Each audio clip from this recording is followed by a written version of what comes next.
কোরআন থেকে একটি আমলের কথা বলছি।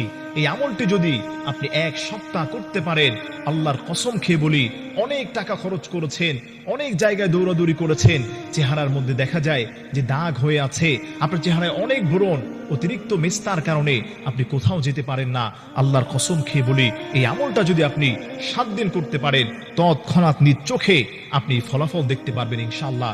কোনো মানুষ যদি প্রতিদিন 5 ওয়াক্ত সালাতের পরে আল্লাহর একটি খাস নাম আছে, এই নামটি যদি সে 7 বার পড়ে কোনো পানির মধ্যে ফু দিয়ে তার চেহারার মধ্যে ছিটিয়ে দিতে পারে, আল্লাহর কসম খেয়ে বলি, আল্লাহর কালামটা সত্য, আল্লাহর নামের পাওয়ার আছে।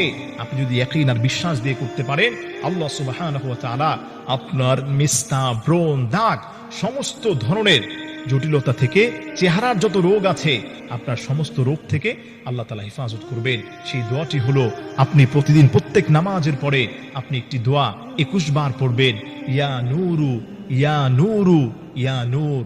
এই দোয়াটি যদি আপনি 21 বার পরে পানিতে ফু দিয়ে ওই পানিটা আপনার চেহারার মধ্যে ছিটিয়ে দিবেন বিসমিল্লাহ বলে, এটা যদি আপনি 1 সপ্তাহ করতে পারেন, আল্লাহ সুবহানাহু ওয়া তাআলা চাহিতো ডাক্তার যেটা না করতে পারে, কবিরাজ যেটা না করতে পারে, আল্লাহর কালামটা সত্য, আল্লাহর নামের ওসিলায় আল্লাহ তাআলা আপনার চেহারার মধ্যে উজ্জ্বলতা দান করবেন।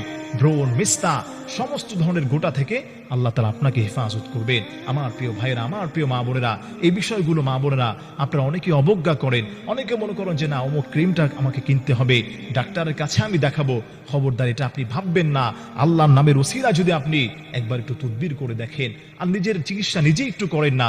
নবীজি সাল্লাল্লাহু আলাইহি ওয়াসাল্লাম থেকে হাদিসের মধ্যে এসেছে, আল্লাহর নবী বলে দিয়েছেন, তিনি যখন অসুস্থ হতেন নিজের চিকিৎসা নিজেই করতেন। আর আমরা এখন কি করি? কোনো জটিলতা, কোনো বিপদ মুসিবত, কিছু থেকে কিছু হলেই, নুন থেকে চুন খসলেই আমরা ডাক্তার কবিরাজের দ্বারস্থ হই। এর দ্বারা আল্লাহ তাআলা তো আপনার উপর লানত বর্ষণ করতে পারেন। এজন্য খবরদার, অসুস্থ হলে, যে কোনো অসুস্থতায় নিজে আগে ট্রিটমেন্ট করবেন আল্লাহর কালাম থেকে। তার কারণ হলো আল্লাহ তাআলা বলে দিয়েছেন, অনুনাজ্জিলু মিনাল কুরআনি মা হুয়া শিফাউ ওয়া রাহমাতুল লিল মুমিনিন। এই কোরআনটাকে আমি মানুষদের জন্য শিফা এবং রহমত হিসাবে আমি প্রেরণ করেছি। এজন্য আমি আবারও রিপিট করছি, আমলটা আপনি প্রত্যেকদিন 5 ওয়াক্ত সালাতের পরে আপনি প্রথমে 3 বার দুরূদ শরীফ পড়বেন, এরপরে ইয়া নূর ইয়া নূর ইয়া নূর এই শব্দটা আপনি 11 বার পাঠ করবেন। 11 বার পাঠ করে আবারও আপনি 3 বার যে কোনো দুরূদ শরীফ পড়বেন। দুরূদ শরীফ পড়ার পরে প্রথমে 3 বার দুরূদ